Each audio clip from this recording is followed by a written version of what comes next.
Imagine discovering that one of the most powerful and controversial wizards of all time left such a complex legacy that even after 1,000 years, his actions still divide opinions and shape destinies in the magical world. A man whose vision of blood purity created one of the greatest divisions in the history of magic, but who was also one of the founders of the most important school of magic in the world. This is the story of Salazar Slytherin, the medieval wizard who built secret chambers, spoke with serpents, and whose philosophy would echo through the centuries, influencing generations of dark wizards. Prepare to discover the true story behind the name that became synonymous with ambition, cunning, and power. Before we begin this fascinating journey through the shadowy corridors of magical history, I need your support. If you are passionate about stories from the wizarding world, click the subscribe button now, activate the notification bell so you don't miss any videos, and leave in the comments which city you're watching from. Let's build together the largest community of magical story fans. And now, let's dive into the life of Salazar Slytherin. The story of Salazar Slytherin begins over 1,000 years ago, sometime in the early Middle Ages, probably around the 10th century. We know very little about his childhood and family origins, as records from that era are scarce and fragmented. What we know comes mainly from accounts passed down through generations, from writings preserved at Hogwarts, and from stories told by magical portraits that survived the passing of centuries. Salazar was born in an era when the magical world was still establishing itself, when the separation between wizards and muggles was not as defined as it would become in the following centuries. The name Slytherin is intrinsically linked to a specific region of the British Isles. There are strong indications that Salazar had connections to marshes and wetlands, places that in medieval times were considered mysterious and dangerous. His name may be related to the Old English word meaning slippery or stealthy, characteristics that align perfectly with the symbol of his house, the serpent. From a young age, Salazar demonstrated extraordinary magical abilities, particularly one that distinguished him from practically all other wizards of his era, and that would become his trademark: the ability to speak with serpents, known as Parselmouth. Parselmouth is an extremely rare magical ability, generally inherited genetically and passed through specific family lineages. Salazar not only possessed this gift, but mastered it with expertise. He could communicate with all species of serpents, understand their thoughts, and even command them. This ability was seen not just as an impressive magical talent, but also carried profound symbolic weight. In mythology and folklore of various cultures, serpents have always been symbols of wisdom, cunning, renewal, and in some contexts, of danger and betrayal. For Salazar, this ability became an integral part of his identity and philosophy. Growing up in an era of great instability, Salazar witnessed the growing tensions between wizards and muggles. The Middle Ages was a particularly dangerous period for magical individuals. Although the great organized witch hunts were still centuries in the future, there were already localized persecutions, distrust, and violence against those suspected of practicing magic. Salazar saw wizard communities being attacked, magical families being destroyed, and ancestral knowledge being lost due to fear and ignorance. These experiences profoundly shaped his views about the Muggle world and how the wizard community should protect itself. As Salazar matured and his powers grew, he became not just an exceptionally skilled wizard, but also a thinker and strategist. He studied magic deeply, exploring branches of arcane knowledge that many of his contemporaries considered dangerous or inappropriate. His thirst for knowledge was insatiable, and he had no fear of exploring dark magic and other controversial fields if it meant increasing his power and understanding. This willingness to cross boundaries that others respected made him powerful, but also began to isolate him from more conventional wizards. During his travels through the territory we now know as Great Britain, Salazar eventually met three other extraordinary wizards who shared his concern for the future of magic and the education of new generations of wizards. These three were Godric Gryffindor, Helga Hufflepuff, and Rowena Ravenclaw. Each of them was notable in their own right. Godric was known for his bravery and dueling skill, carrying an enchanted sword that would become legendary. Helga was celebrated for her kindness, loyalty, and knowledge of charms related to food and earth magic. Rowena was famous for her extraordinary intelligence and wisdom, being considered the most brilliant witch of her era. What united these four very different wizards was a shared vision. They recognized that young wizards and witches of the British Isles needed a safe place where they could learn to control and develop their magical powers. At the time, magical education was extremely informal and inconsistent. Young wizards generally learned from family members or, if they were lucky, from some local wizard willing to accept apprentices. There was no organized system, no standard curriculum, no guarantee that a young wizard would receive adequate training. This not only wasted potential, but was also dangerous, as poorly trained wizards could pose risks to themselves and others. The four founders decided to create a school, a place where young wizards from all backgrounds could come to learn. They chose a remote location in Scotland, far from large Muggle settlements, where they could build freely, and where their students would be protected from curious and potentially hostile eyes. The location they chose was wild and isolated, but perfect for their purposes. There, using their combined magic and extraordinary abilities, the four founders began to build what would become the Hogwarts School of Witchcraft and Wizardry. The construction of Hogwarts was a monumental undertaking that took years to complete. Each founder contributed their particular expertise. Salazar, with his knowledge of defensive magic and protective enchantments, helped create the castle's defenses. He worked on elaborate systems of secret passages, hidden rooms, and security mechanisms that would protect the school from invaders. His contribution to Hogwarts' architecture was substantial, and many of the castle's deepest secrets are attributed to him. The castle grew, with towers reaching the sky, deep dungeons carved into the rock, corridors that seemed to extend infinitely, and rooms for all imaginable purposes. When Hogwarts finally opened its doors to the first students, the four founders established a system that would endure for over 1,000 years. Each founder would be responsible for selecting and teaching a particular group of students, those whose qualities and values aligned with their own.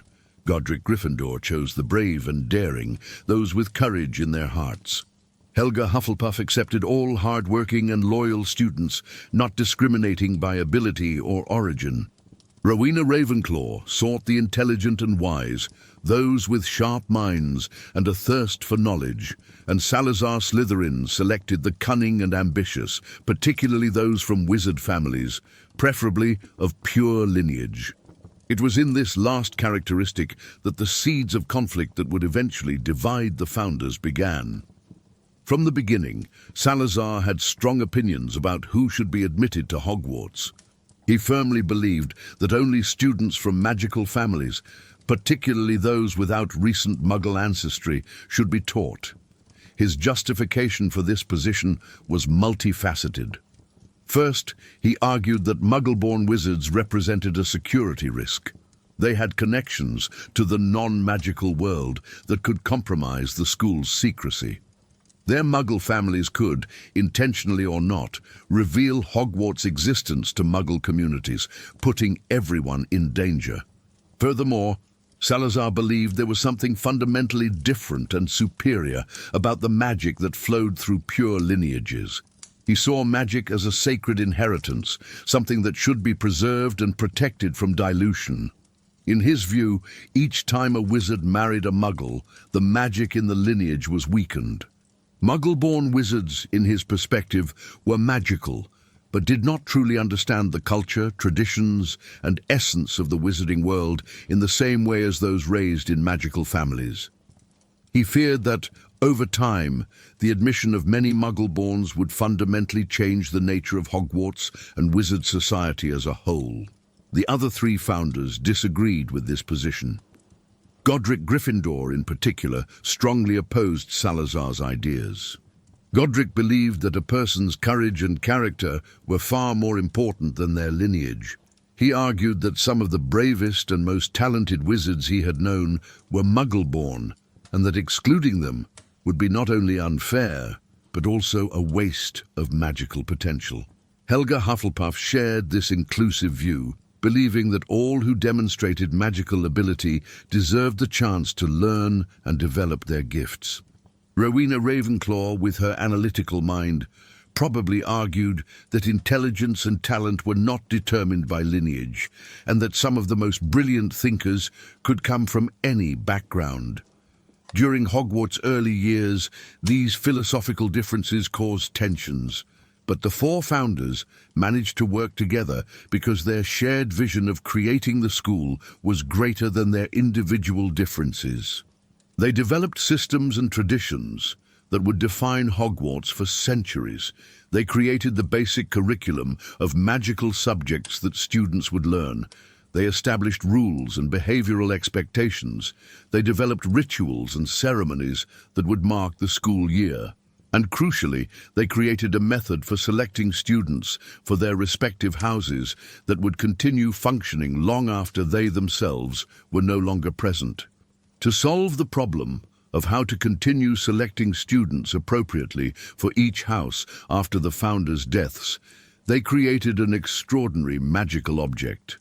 Godric Gryffindor took off his hat, a simple wizard's hat, and the four founders together enchanted it with some of the most complex and enduring spells ever created. They imbued the hat with essences of their own personalities, preferences, and values. The sorting hat, as it became known, would be able to examine the mind of each new student, assess their characteristics, ambitions, and potential, and then determine which house would suit them best.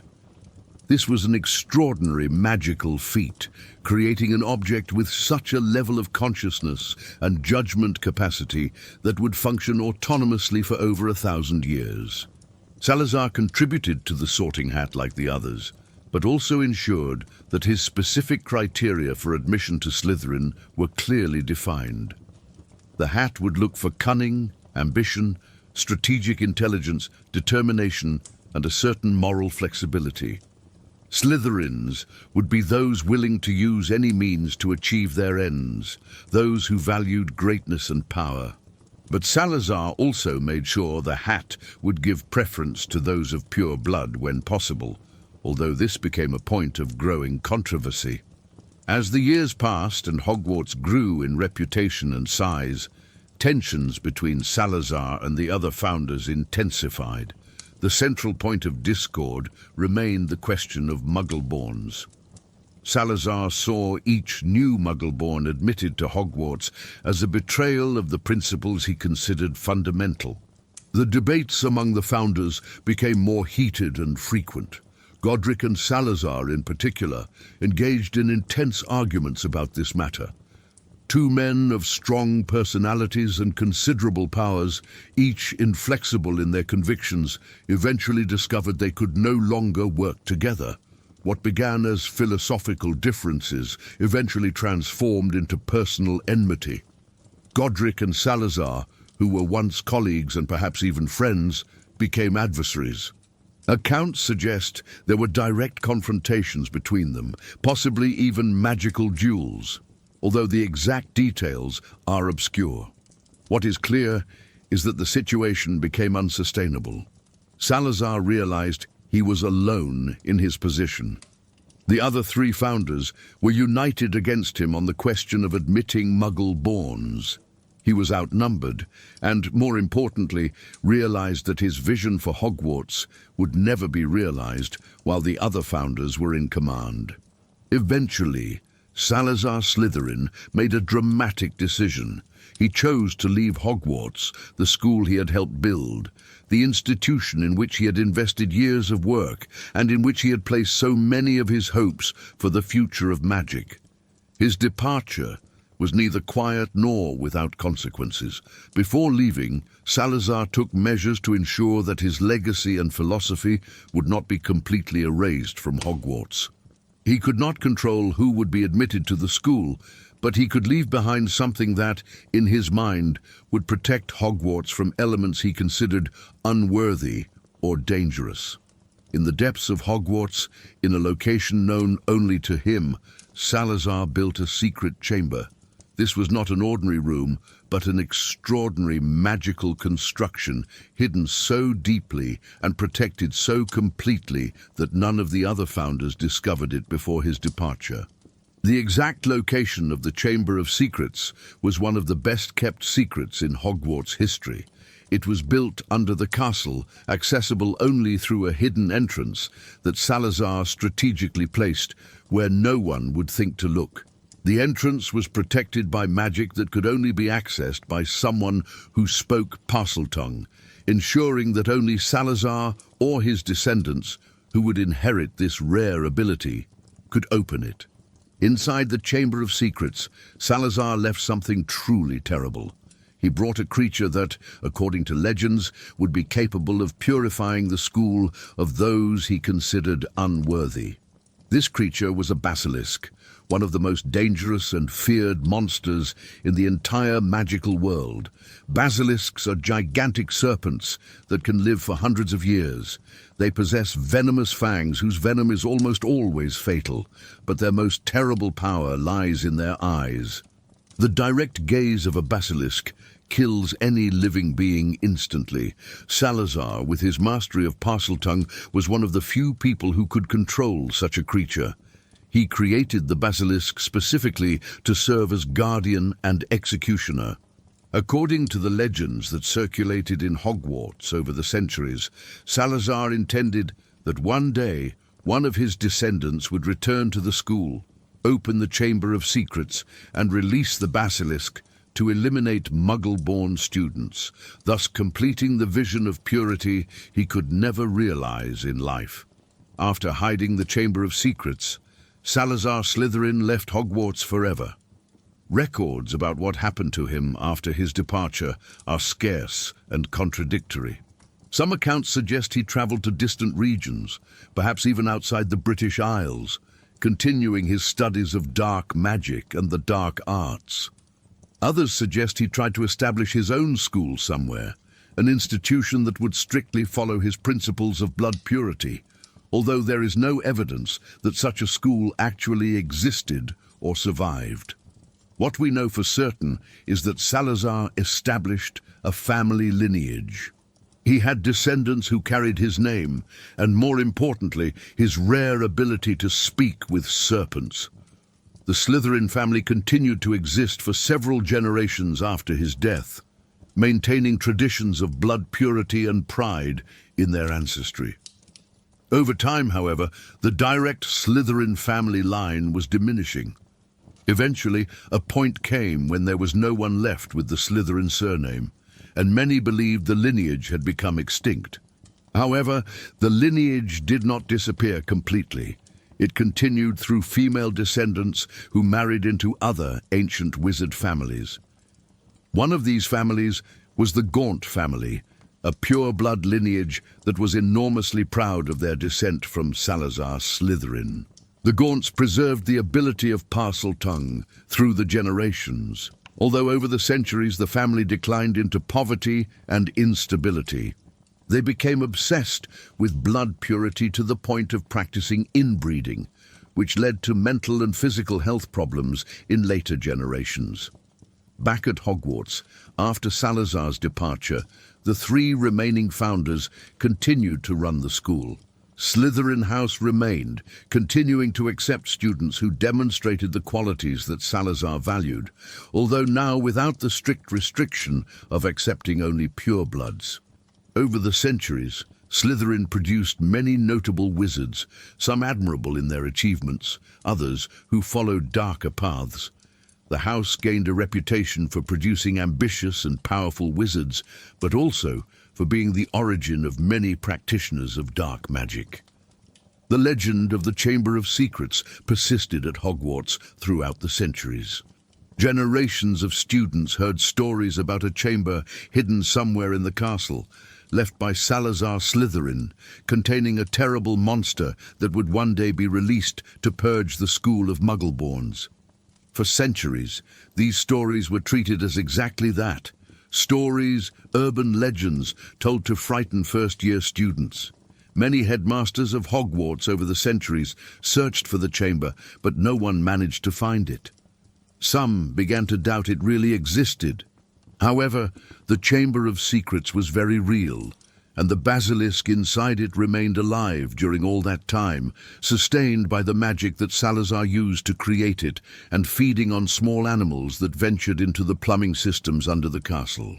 The creature waited in its hidden chamber for centuries, dormant most of the time, waiting for the day it would be awakened by a true heir of Slytherin who spoke Parseltongue. That day finally came in the 1940s, when a Hogwarts student named Tom Riddle discovered that he was a direct descendant of Salazar Slytherin through the Gaunt family. Tom was an orphan, Muggle-born on his father's side, but his mother was Merop Gaunt, a direct descendant of Slytherin. He inherited the ability to speak with serpents, and through obsessive research and investigations in the most obscure corners of Hogwarts library, he eventually discovered the existence of the Chamber of Secrets. Using his Parseltongue, Tom managed to locate and open the chamber, becoming the first to do so since Salazar Slytherin himself. Tom Riddle released the Basilisk at Hogwarts in 1943. The creature attacked several students, and a girl named Myrtle Warren was killed. The incident threatened the school's future, as there were serious discussions about closing Hogwarts permanently if those responsible for the attacks were not found. Tom, however, was too cunning to be caught easily. He blamed another student, Rubeus Hagrid, for having opened the chamber and released a monster, claiming that the creature responsible was a giant acromantula that Hagrid was secretly keeping. Hagrid was expelled, the school remained open, and Tom closed the chamber again, satisfied that he had confirmed his heritage and power. Tom Riddle, of course, would later become known by the name he chose for himself, Lord Voldemort. Possibly the most dangerous dark wizard of all time, Voldemort saw Salazar Slytherin as an idol and role model. He deeply admired Slytherin's vision of blood purity. Voldemort adopted Parseltongue as a mark of his power and status, often using serpents as weapons and guards. His personal mascot was a serpent named Nagini, with whom he shared a particularly deep connection. Decades later, in 1992, the Chamber of Secrets was opened again. This time it was not Voldemort physically, but a part of his soul preserved in a magical diary. This diary possessed a young student named Ginny Weasley and forced her to open the chamber and release the basilisk once more. Again, students were attacked and petrified. It was only through the efforts of Harry Potter, who coincidentally also spoke Parseltongue, due to an accidental connection with Voldemort, that the threat was finally neutralized. Harry descended to the Chamber of Secrets, confronted the memory of Tom Riddle preserved in the diary, and destroyed the basilisk with the sword of Godric Gryffindor. The discovery and eventual destruction of the Chamber of Secrets and the basilisk marked the end of the most tangible physical threat that Salazar Slytherin left behind. However, his true legacy was never really about a chamber or a monstrous creature. Salazar Slytherin's legacy lay in the ideas he planted, the attitudes he promoted, and the philosophy he defended. His vision of blood purity and wizard superiority over Muggles found fertile soil in certain parts of wizard society. Over the centuries after his death, various dark wizards and pure-blood supremacist movements invoked Salazar Slytherin's name and his ideas to justify their own agendas. During the 1940s and 50s, the dark wizard Gellert Grindelwald promoted a vision of wizard domination over Muggles, although his ideology was more about what he saw as the greater good than about blood purity specifically. Later, Voldemort and his Death Eaters took Slytherin's ideas to their logical extreme, seeking not just separation from Muggles and Muggleborns, but their subjugation and elimination. It's important to note that not all members of Slytherin House throughout history supported these extremist views. Many Slytherins were simply ambitious and cunning without being evil. Some even actively fought against dark wizards and defended more progressive ideals. The house produced countless respectable wizards who made positive contributions to magical society. However, Slytherin's association with pure blood supremacy and dark magic remains strong in the collective consciousness of the wizarding world, largely due to the enduring influence of Salazar's original ideas. Salazar Slytherin's personal artifacts also became objects of great historical significance and magical power. His locket, decorated with an elaborate S in intertwined serpents, became a family heirloom and passed through generations of his descendants. Eventually, it reached the Gaunt family and was stolen by Merope Gaunt, who sold it during her pregnancy with Tom Riddle. Decades later, Voldemort recovered the locket and transformed it into a Horcrux, one of the objects in which he divided and hid pieces of his soul in the quest for immortality. The locket had magical properties of its own, conferring power and influence on whoever wore it, but also corrupting them. History also records that Salazar Slytherin possessed an extremely powerful wand, although specific details about it are scarce. As one of the most powerful wizards of his era, his wand would have been created by the best wand makers available, probably containing rare and powerful materials in its core. The tradition of Parseltongue in the Slytherin family suggests that his wand may have contained something related to serpents, perhaps a fang or scale from some particularly powerful magical serpent. Reflecting on the man that Salazar Slytherin was, we see a deeply complex and contradictory figure. On one hand, he was unquestionably one of the most talented and powerful wizards of his era. His contribution to the founding of Hogwarts was immense.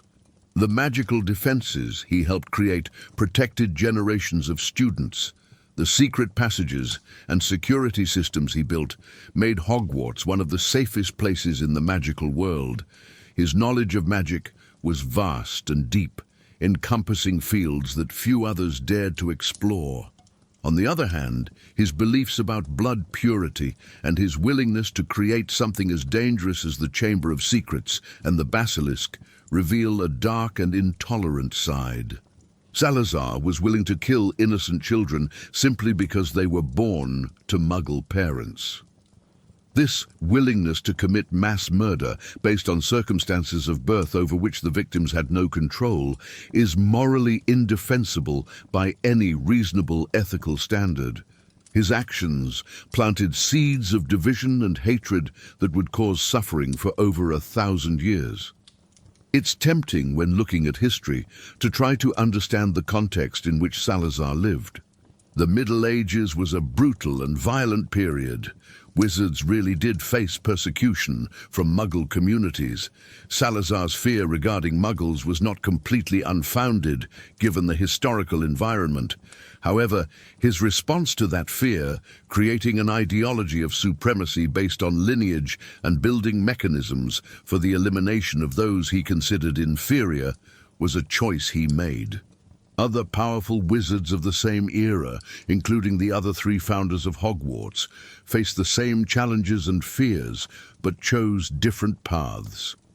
Salazar Slytherin's influence on the history of magic cannot be underestimated. Hogwarts, the institution he helped create, became the most important school of magic in Great Britain and one of the most respected in the world. Countless wizards and witches received their education there, and many of the most important developments in British magic were made by former Hogwarts students. Without Salazar's contribution to the school's founding, the history of British magic would have been radically different. At the same time, the ideology he promoted caused incalculable harm. The ideas of pure blood supremacy that Salazar defended found echoes in generations of wizards who used these beliefs to justify discrimination, persecution, and violence against Muggleborns. During Voldemort's reign of terror, thousands of people suffered and died because they were not considered of sufficiently pure magical lineage. Families were destroyed, communities were torn apart, and the wizarding world was plunged into bloody wars, all in the name of principles that can be traced directly back to Salazar Slytherin's original beliefs. Slytherin House itself became a reflection of this duality in its founder's legacy. For centuries, it was home to some of the most ambitious, intelligent, and successful wizards in the magical world. Slytherins occupied positions of great power and influence in the Ministry of Magic, in magical businesses, and in all areas of wizard society. They tended to be skilled strategists, cunning thinkers, and individuals determined to achieve their goals.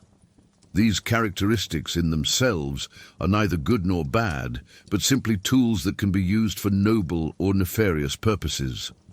However, the house also gained a dark reputation as the birthplace of dark wizards. Practically all known dark wizards in British history came from Slytherin House. This doesn't mean all Slytherins became dark wizards, far from it, but the correlation was strong enough to create a stigma. During and after the wars against Voldemort, members of Slytherin House often faced suspicion and prejudice, even if individually they had done nothing wrong. This prejudice against Slytherins created a vicious cycle where young Slytherins, facing discrimination and negative expectations, sometimes fulfilled those expectations. It's interesting to consider how Salazar Slytherin would react if he could see what his legacy became. Would he see Voldemort as the realization of his vision, or as a distortion of it? Would he be proud of the Slytherins who achieved great power and influence through legitimate means, or would he only value those who sought power through any means necessary? Would he regret the division his beliefs caused within Hogwarts and broader wizard society, or would he see it as a necessary separation between worthy and unworthy? One question that magical historians debate is whether Salazar really intended for the Basilisk to kill students, or if he saw it as a last defensive resort in case Hogwarts was attacked by external forces. Some argue that Salazar, despite his flaws, still had affection for Hogwarts, and would not have created something destined to destroy it from within.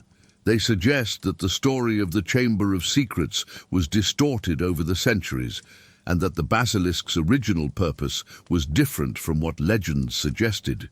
However, available evidence, including Tom Riddle's own account of what he discovered in Slytherin's writings, suggests that the intention was indeed to use the Basilisk against Muggle-born students. The serpent symbol that Salazar chose to represent his house is laden with meaning.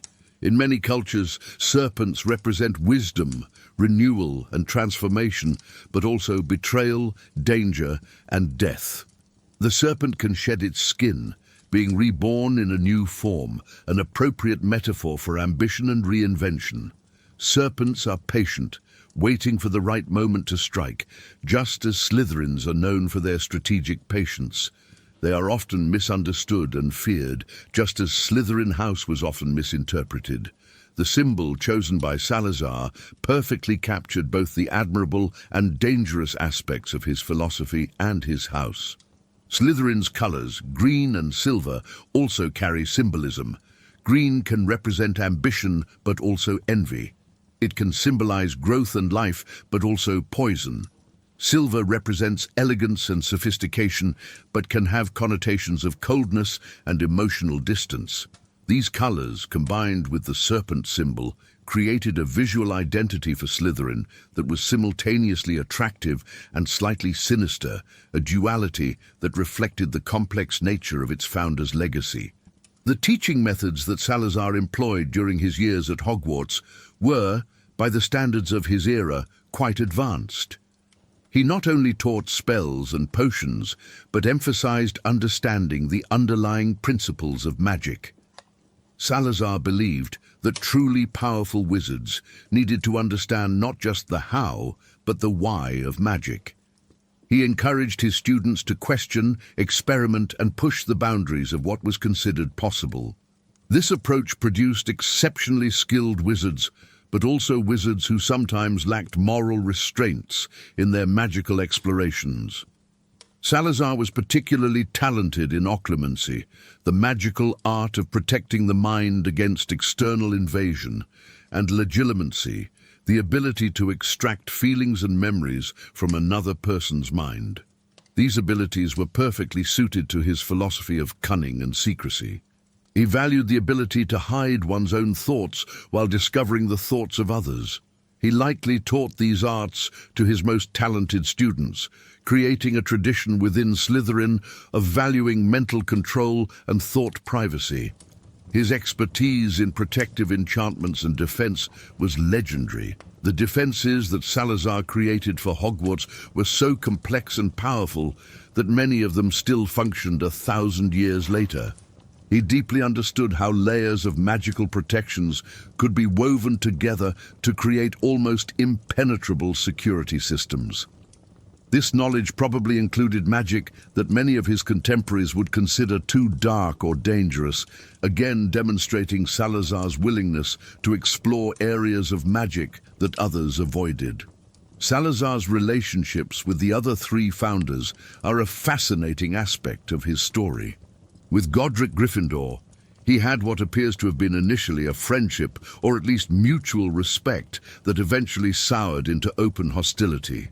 Godric and Salazar were, in many ways, opposites.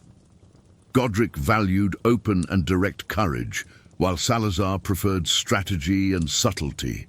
Godric believed in giving everyone a chance, while Salazar was selective and exclusive. However, both were men of great power and strong conviction, and initially this shared strength united them before eventually separating them. With Rowena Ravenclaw, Salazar probably had a more intellectual relationship. Both valued intelligence and knowledge, although they focused on different types of wisdom. Rowena sought knowledge for knowledge's sake, for the understanding and enlightenment it brought. Salazar sought knowledge as a tool for power. He was interested in practical applications, in how knowledge could be used to achieve goals. They likely had fascinating debates about magical philosophy and theory, even when they disagreed on fundamental ethical questions. Helga Hufflepuff seems to have been the one with whom Salazar had least in common. Helga's values of hard work, loyalty, and fair treatment for all were almost antithetical to Salazar's worldview. She believed in giving opportunities to everyone, regardless of their origin or apparent ability. Salazar believed in natural hierarchies and the primacy of the magically powerful and pure-blooded.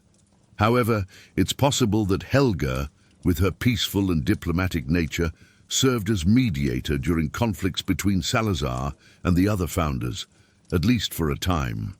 The date and circumstances of Salazar Slytherin's death are not known with certainty. Unlike his fellow founders, whose graves or final resting places are at least partially documented by tradition, Salazar's final fate remains a mystery.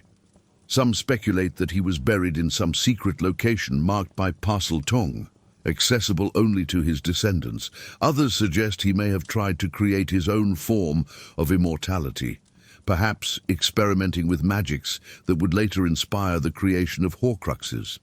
There is no solid evidence for any of these theories, and Salazar remains shrouded in mystery even in his death, just as much of his life was. When assessing Salazar Slytherin's historical impact, we must consider him in multiple dimensions. As an educator and founder, his contribution was immeasurably positive. Hogwarts transformed British magical education and trained generations of competent wizards. As a magical innovator, his advances in defenses, secret passages, and complex magic significantly advanced the field. As a philosopher and ideologue, however, His impact was profoundly negative, laying the foundations for centuries of discrimination and conflict. The modern magical world continues to grapple with Salazar Slytherin's legacy. After Voldemort's final defeat, there were serious discussions within Hogwarts and the broader wizard community about how to deal with Slytherin House. Some voices argued that the house should be dissolved entirely, that its legacy was irredeemably tainted, and that maintaining it only perpetuated harmful divisions. Others argued that this would be unfair to the many Slytherins who never embraced pure-blood supremacy ideologies, and that the house could and should be reformed and redefined. Finally, the decision was made to maintain all four houses, including Slytherin, but to actively work to change the culture within Slytherin and perceptions about it. This included emphasizing the positive aspects of Slytherin characteristics, such as ambition, determination, and strategic thinking, while firmly rejecting any association with pure-blood supremacy or dark magic. It was a slow and difficult process, but gradually Slytherin House began to redefine itself, maintaining pride in its history while rejecting the darker elements of its legacy.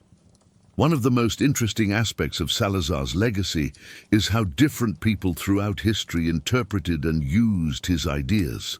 Tom Riddle saw Salazar as validation for his own destructive impulses and thirst for power. He took Salazar's ideas about blood purity and carried them to extremes that probably even Salazar had not imagined, using them to justify torture, murder, and an attempt at total domination of the magical world. Voldemort saw himself as the true heir of Slytherin, completing the work his ancestor had begun.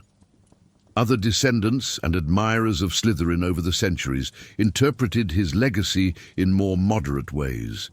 Many ancient pure-blood families valued Slytherin's emphasis on preserving magical culture and traditions without necessarily embracing his more violent and genocidal aspects. They saw value in keeping magical society separate and distinct from Muggle society, but did not necessarily advocate violent action against Muggle-borns. This softer interpretation of Slytherin's ideas was more common and more socially acceptable, although still problematic from modern perspectives on equality and rights. The language of Parseltongue, Salazar's gift that he passed to his descendants, became deeply associated with dark magic and sinister intentions. This was understandable given who the most famous Parselmouths were: Salazar Slytherin, his increasingly problematic descendants, and finally Voldemort. However, Parseltongue itself is simply a magical ability, a form of communication.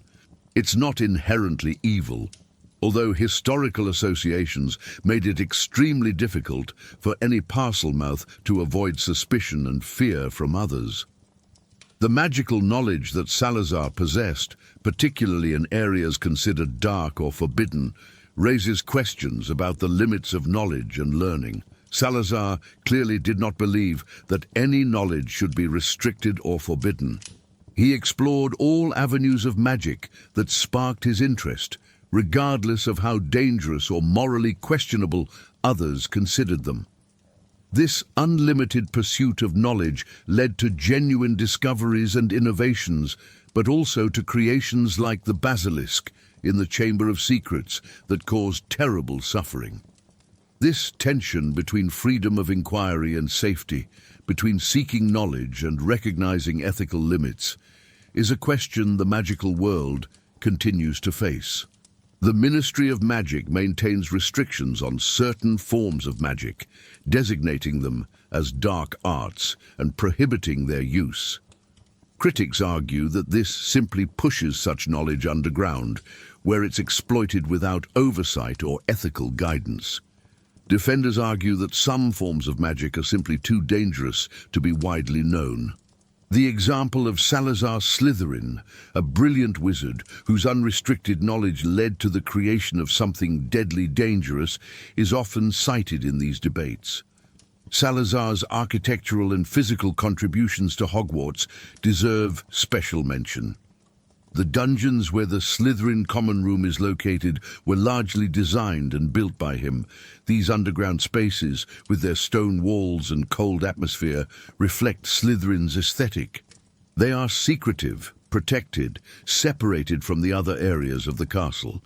The secret passages that weave through Hogwarts, many of which lead into and out of the dungeons, show Salazar's genius for creating hidden routes and means of discreet movement. The Slytherin common room itself, located beneath the Black Lake with windows looking into the dark waters, is an atmospheric space that perfectly captures the essence of the house. The greenish light filtering through the water, the elegant furniture in silver and green, the decorations with serpent motifs, all create an environment that is simultaneously sophisticated and slightly sinister. It's a space that encourages contemplation, strategy, and ambition, perfectly suited to the values Salazar intended his house to embody. Salazar also contributed significantly to Hogwarts' overall defense system.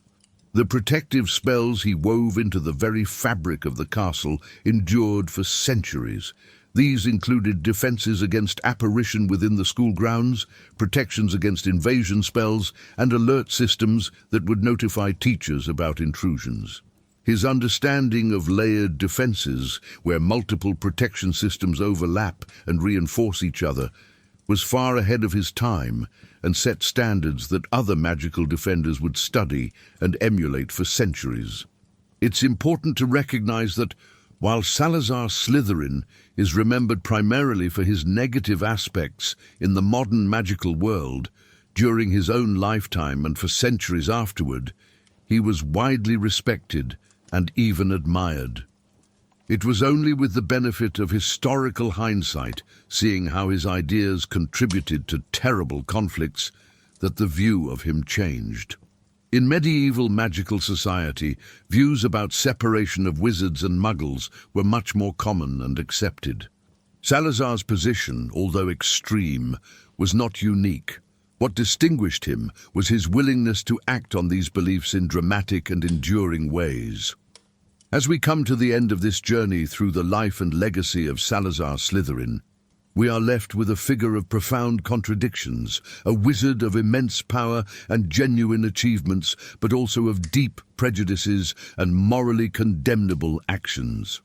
A founder of one of the greatest educational institutions in the magical world, but someone whose ideology would cause division and suffering for over 1,000 years. A magical innovator whose contributions advanced the field, but who also created horrors designed to kill innocent children. The story of Salazar Slytherin teaches us important lessons about the nature of legacy, about how the ideas we plant can grow in ways we never imagined, for better and for worse. It shows us how people of great talent and intelligence can still embrace deeply flawed ideologies when they let fear and prejudice guide their actions. It demonstrates how genuine achievements and positive contributions do not erase or justify harm caused by harmful beliefs and destructive actions. For the modern magical world, Salazar Slytherin remains a controversial figure. He cannot simply be dismissed as a villain, as his contributions to Hogwarts and magical education were too significant. However, he also cannot be celebrated without serious qualifications, as his beliefs and actions laid the foundations for some of the darkest periods in British magical history. Instead, he must be remembered as a complex figure whose legacy contains both lessons about what to aspire to and warnings about what to avoid. Slytherin House, bearing his name, continues to exist at Hogwarts today, not as a monument to his most problematic beliefs, but as a testament that institutions and traditions can evolve and redefine themselves. Modern Slytherins learn about their founder, acknowledging both his contributions and his mistakes, and work to define their house by the best interpretations of its qualities: ambition, cunning, determination, and loyalty, while firmly rejecting pure-blood supremacy and intolerance. And so, Over 1,000 years after his death, Salazar Slytherin continues to influence the magical world, not through the Chamber of Secrets he built or the Basilisk he left behind, for both were destroyed, but through the institutions he helped establish, the traditions he initiated, and the complex lessons his life teaches. He remains one of the most influential wizards in history. For better and for worse, a reminder that great powers come with great responsibilities, and that the choices we make, the beliefs we defend, and the legacies we leave echo through the centuries in ways we can never completely predict. This is the story of Salazar Slytherin, one of the 4 founders of Hogwarts, a master of Parselmouth, a wizard of extraordinary power, and a figure whose life and legacy continue to fascinate, provoke debate, and offer important lessons for all who study the history of magic. His story is a reminder that even in the most magical worlds, it is human choices, our beliefs, our fears, and our actions that ultimately define who we are and how we will be remembered. And you, what did you think of this journey through Salazar Slytherin's life? If you made it this far, it means you are truly passionate about stories from the magical world, and I want to invite you to be part of this community that is growing every day. If you're not yet subscribed to the channel, click the subscribe button now and activate the notification bell so you don't miss any new videos. Leave your like on this video if you enjoyed this epic and detailed story. It helps the channel grow a lot and reach other fans like you. And don't forget to comment on what the next story you want to see here will be. Your opinion is fundamental in deciding the next content. Thank you so much for watching until the end and until the next magical adventure.